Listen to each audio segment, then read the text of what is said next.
Hello guys, जो कुछ भी हमने क्लास में देखा था उसको मैं आपको 5 मिनट 10 मिनट में रिवाइज करवा के देता हूं। कंपोजिशन स्कीम के बारे में आपने देखा था, कंपोजिशन स्कीम उसको मिलता है जिसका प्रीवियस ईयर में टर्नओवर 1.5 करोड़ तक का है। ठीक है, 1.5 करोड़ तक का टर्नओवर होगा, उससे एक्सीड नहीं करेगा तो आपको कंपोजिशन स्कीम करंट ईयर में मिल जाएगा। अब यहां पर बात करते हैं 1.5 करोड़ की जो लिमिट होती है वो 75 लाख की लिमिट थी। किसके किसके लिए थी? तो यहां पर हमने देखा था झा, उसके बाद मम्मा टसन। आपको मम्मा ने टसन में बोला कि तुम दिन भर यूट्यूब क्या देखते हो, तो आपने बोला झा सर की वीडियो देख रहे हैं। यानी कि जे से जम्मू कश्मीर हो गया, हिमाचल प्रदेश हो गया, ए फॉर आसाम हो गया। उसके बाद जो है ना मम्मा यानी कि मणिपुर, मिजोरम, मेघालय, उत्तराखंड, अरुणाचल और नागालैंड हो गया। और उसके बाद टसन का त्रिपुरा, सिक्किम और नागालैंड। ये सारे जो स्टेट्स हैं उसकी लिमिट देखी जाती है 75 लाख की। जी हाँ, 75 लाख का टर्नओवर का एक्सीड नहीं किया था तो करंट ईयर में उसको उतने अमाउंट तक क्या मिल जाएगा? कंपोजिशन स्कीम मिल जाएगा। कंपोजिशन स्कीम मिलने से क्या फायदा होगा? तो रेट कम रहेगा। कौन कौन सा रेट रहेगा? ये नोटिफिकेशन नंबर 3/2019 में बताया गया है, जिसमें बोला गया है मैन्युफैक्चरर के लिए और गुड्स के अदर ट्रेडर के लिए 0.5 प्लस 0.5%। जी हां, आपको पता है कि इंट्रा स्टेट पर केवल सीजीएसटी मिलता है, इंटर स्टेट सप्लाई करने पर नहीं मिलता है। यानी कि इंटर स्टेट सप्लाई करने वाला इन एलिजिबल हो जाता है। जब इंट्रा स्टेट आती है तो सीजीएसटी एसजीएसटी एक्ट तो आएगा ही।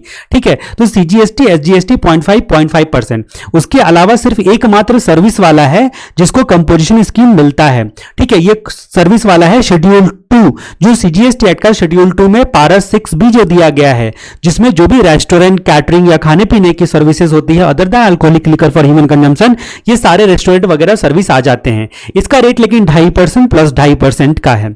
यानी कि इस रेट से कंपोजिशन स्कीम वाले कंपोजिशन टैक्स पेयर बनकर इतने कम रेट पर टैक्स दे सकते हैं। किस सीमा तक? 1.5 करोड़ या फिर 75 लाख, जो भी करंट प्रीवियस ईयर में आपने देखा था उसी सीमा तक।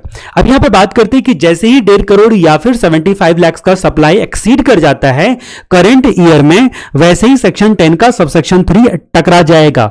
जैसे ये क्लॉज टकराता है यानी कि टर्नओवर एक्सीड करते ही, यानी कि जो भी आपका है वो लैप्स कर जाएगा, यानी कि कंपोजिशन स्कीम आपका लैप्स कर जाएगा। ठीक है, जो स्कीम आपने चूज किया था वो कंपोजिशन स्कीम जो है आपका लैप्स कर जाएगा।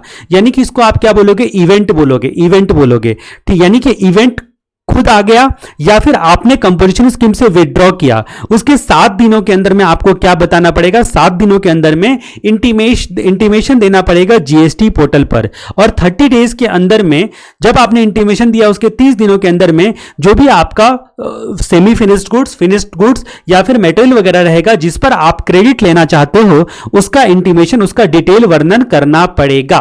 ठीक है, ये बात आपने जानी। अब यहां पर हम लोग बात करते हैं कुछ अदर फैक्टर्स के बारे में। अभी कभी कभी क्या होता था, जो गुड सप्लायर होते थे कभी कभी जो थोड़ा बहुत सर्विस भी दिया करते थे, जैसे कि आप कुछ मशीन खरीदते हो तो उसको सप्लाई करके भी आपको सर्विस प्रोवाइड भी करता है। यानी कि उनके पास गाड़ी वगैरह रहती है, वॉशिंग मशीन जैसे खरीदा आपने तो घर तक पहुंचा के दिया। इसके लिए मान लीजिए कोई चार्ज लेता है तो क्या वो उतना भी सर्विस नहीं दे सकता? ये प्रॉब्लम आ रही थी। तब इनको बोला गया कि नहीं, थोड़े बहुत तुम सर्विस दे सकते हो। अगर तुम गुड्स के साथ साथ सप्लाई करते हो सर्विस का तो कुछ एक्सटेंट तक, ये कौन से एक्सटेंट तक की बात आती है, कितने एक्सटेंट तक ले सकते हो सर्विस, ये बताया गया आपका प्रीवियस ईयर का जो टर्नओवर है। जी हां, ये पिछला टर्नओवर आपको देखना है, उसका 10% और 5 lakh whichever is higher. अगर मेरा पिछले साल का टर्नओवर था 80 लाख, यानी कि 8 लाख और 5 lakh whichever is higher, यानी कि 8 लाख तक का मैं सर्विस भी सप्लाई अगर करता हूं गुड्स के साथ साथ, तो मैं कंपोजिशन से बाहर नहीं जाऊंगा। कंपोजिशन से बाहर जाने वाले को हमने देखा इवेंट, और इवेंट के 7 दिनों के अंदर में इंटीमेशन देना पड़ता है। ठीक है, उसके बाद जो सर्विस वाले थे वो लोग रोने लगे। उन्होंने साफ साफ कहा कि भाई हमारे लिए भी तो कुछ ऐसा स्कीम होना चाहिए कंसेशनल रेट का।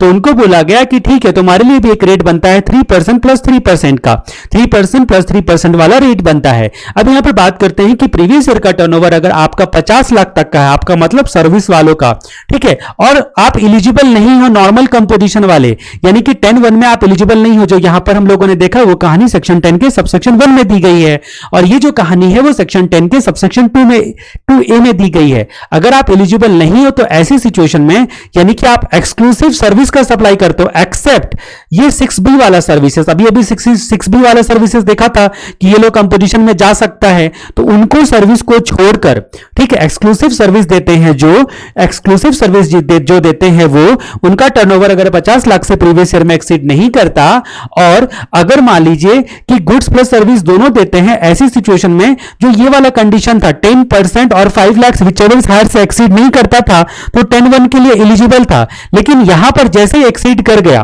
ठीक है, जैसे ही सर्विस मान लीजिए मेरा 8 लाख, मेरे एग्जांपल के केस में 8 लाख से मेरा अगर एक्सीड कर जाता है लेकिन 50 लाख से एक्सीड नहीं करता है, यानी कि मैं 10(1) के लिए इन एलिजिबल हो गया लेकिन 10(2)(a) के लिए एलिजिबल हूं क्योंकि सारे कंडीशन सेटिस्फाई करता हूं अगर, ठीक है। तो उस सिचुएशन में यहां पर ये केवल एक्सक्लूसिव सर्विस वालों के लिए, ठीक है, ये ध्यान देना है कि केवल सर्विस की बात यहां पर हो रही है। इसके लिए आपको क्या मिलेगा, 10(2)(a) मिलेगा करंट ईयर के 10 अप टू 50 लाख तक का, ठीक है। कोई भी कंफ्यूजन, कोई भी डिस्कशन आपको करना है तो अगले क्लास में हम लोग डिस्कस करेंगे इसके बारे में, आप मेरे से पूछोगे। अगर जो लोग केवल यूट्यूब पर देख रहे हैं वो हमको कमेंट करके जो भी डिस्कशन करना चाहते हो वो कर सकते हो। अभी फिलहाल हम बात करते हैं कुछ कॉमन पॉइंट्स की। किसके कॉमन पॉइंट्स की? तो सेक्शन 10(1) वाला जो हम लोगों ने कंपोजिशन स्कीम देखा, यानी कि 0.5 प्लस 0.5% वाला, आपको CMP 08 जो फाइल करना रहता है कंपोजिशन स्कीम वालों का, जो रिटर्न जाता है क्वार्टरली, ठीक है, क्वार्टरली स्टेटमेंट जो जाता है, उसके लिए आपको क्या करना पड़ता है, आपको जो भी सप्लाई किया है इन लोगों ने पूरे क्वार्टर में उसकी वैल्यू और उसके अलावा 0.5 और 0.5% CGST SGST में लिखना रहता है। अकॉर्डिंगली आप आराम से कंपोजिशन स्कीम का जो CMP 08 स्टेटमेंट होता है वो फाइल कर सकते हो, ठीक है। तो अब यहां पर बात करते हैं कि ये 10(1) वाला हो गया और ये 10(2)(a) वाला हो गया, ठीक है। तो जो 10(1) वाला है उसमें जो आपके कंडीशन दिए गए हैं सेक्शन 10 के सबसेक्शन 2 में दिए गए हैं और 10(2)(a) वाले का कंडीशन खुद में दिया गया है। दोनों में कॉमन कंडीशन है कि दोनों एलिजिबल नहीं होगा, मतलब आप 10(1) के लिए भी एलिजिबल नहीं हो ना फिर 2(a) के लिए एलिजिबल हो। कब? जब आप exclusive non leviable service supply करते हो। एक्सक्लूसिव नॉन लेविएबल सर्विस कौन कौन से हैं? Alcoholic liquor for human consumption और वही 5 प्रकार के पेट्रोलियम प्रोडक्ट। उसके बाद बात करते हैं आप इंटर स्टेट अगर सप्लाई करते हो तो, इंटर स्टेट आउटवर्ड सप्लाई करते हो तो इनवर्ड के लिए कोई टेंशन नहीं है, आउटवर्ड सप्लाई नहीं कर सकते हो आप।